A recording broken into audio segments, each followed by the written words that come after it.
Welcome to the whiteboard version of this video where we're going to look at the 4 considerations to take when deciding the amount of sets and reps, particularly the reps when it comes to the exercises you select in your program. So that's what we're looking at today, sets and reps. And from here, what you want you to get an understanding of is more the principle behind the decisions rather than just giving you sort of flat out numbers, which I'm kind of going to do for you anyway. But the first consideration that we really want to look at is the objective of the exercise. So what do I mean by that? So it's what are you trying to achieve with the exercise that you're about to perform. So an example of this would be strength. Are you trying to get stronger in the movement? If that's the case, you're sort of looking at more of a 4 to 6 rep range. Now, these numbers are quite generic. It can change based on a number of other variables, but I'm just giving you some simple numbers to work with for now. Another one would be hypertrophy. What does that mean? Hypertrophy is basically trying to make your muscles thicker, so you're looking bigger. That's what we mean by hypertrophy. With that, typically you're looking at about an 8 to 10 rep range.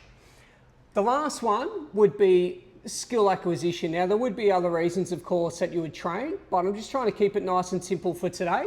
Skill acquisition is when an exercise is quite new to you and you need to practice the movement pattern before increasing the intensity, which is actually the second consideration. What is your skill level with said exercise? If your skill level is quite low because it's quite new, make sure you're doing plenty of reps to achieve a higher function of the exercise before you start increasing the load and increasing the intensity of the exercise, especially if you want to gain strength with that exercise. The third consideration, which can branch off the skills, is the tempo. So what are the sub-branches from that? Well, if we are looking for skill with the exercise, we want to slow it down. We want to start slower and then gradually we can increase that speed over time. So the idea of doing the skill slowly is you're now connecting the movement pattern through the nervous system to be much more efficient with that movement pattern when you do that skill. The next one would be is if you wanted to do a fast one. So if you wanted to gain strength. So let's just say you have now acquired the skill, you've done your practice, you've done your sets and reps over time, and let's just say that particular exercise, you can move quite efficiently, quite smoothly, and your technique's quite good. Well now, if you wanted to get stronger, instead of doing it really slowly, you can now increase the tempo a little bit, especially during what we call the concentric phase, so the shortening phase. So basically the effort phase of the movement is where you can move a lot faster. And then the last one would be time under tension. So this is where we're looking at the hypertrophy. Again, we're looking at time under tension. So basically, the idea of hypertrophy is you want to train the muscle till failure. So the closer you can get to a failure, the more you're going to grow that muscle from a hypertrophy standpoint. And time under tension is going to allow you to do that. So you just keep holding that weight and you just keep working with that weight for as long as you can with the set, whether or not you do a slower tempo and more reps, or whether you do less reps with a much, the other way around, whether you do less reps with a much higher tempo, so more time under tension there, or you do more reps with a slower tempo or a shorter tempo. I hope that makes sense. That was a bit all over the place there. But the last one is now looking at the muscle group. That would be the last consideration when it comes to your sets and reps.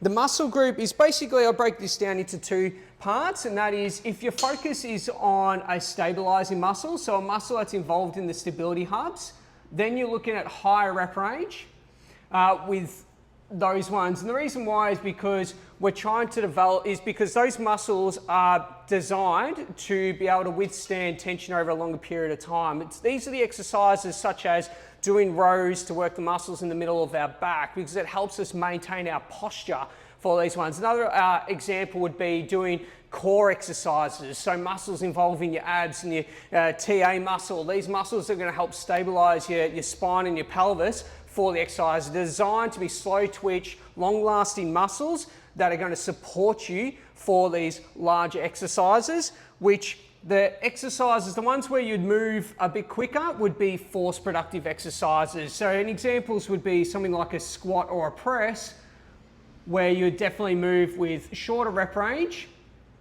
and move much faster, because what you're trying to do is you're trying to develop power. Obviously, get the skills first, as we've mentioned. But once you have those skills and you do an exercise like a press or a squat, it's that speed that you can move through on the way up that's going to help increase, and that momentum that you're able to get, that's that force production that you're trying to achieve. So that's your 4-step process to deciding your sets and reps. And as I mentioned, it can skew a little bit from these numbers at the top here.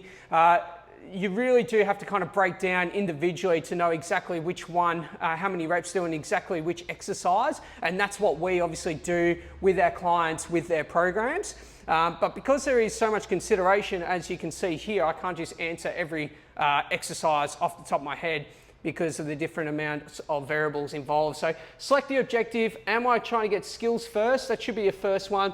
Then am I trying to get stronger, or am I trying to do get the muscle bigger? Typically hypertrophy will be next. Then you drop in the rep range to get stronger again.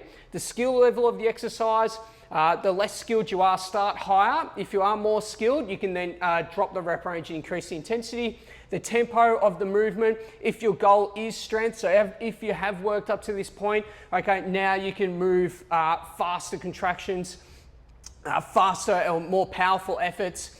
If the tempo, if your goal is hypertrophy and stability, have high amounts of time under tension, so long, slow rep ranges and long, slow tempos. And then focusing on the muscle groups. The muscle groups that are more focused on stability and strength in your posture, long rep ranges, high amounts of time under tension. Muscle groups that are more about force production and doing stronger weights like squats and presses, reduce the rep range, faster, more powerful movements, and that's where you're going to improve your strength out of sight. So there it is, guys, the 4-step process. Give that a go and you know exactly how many sets and reps you need to do for each exercise.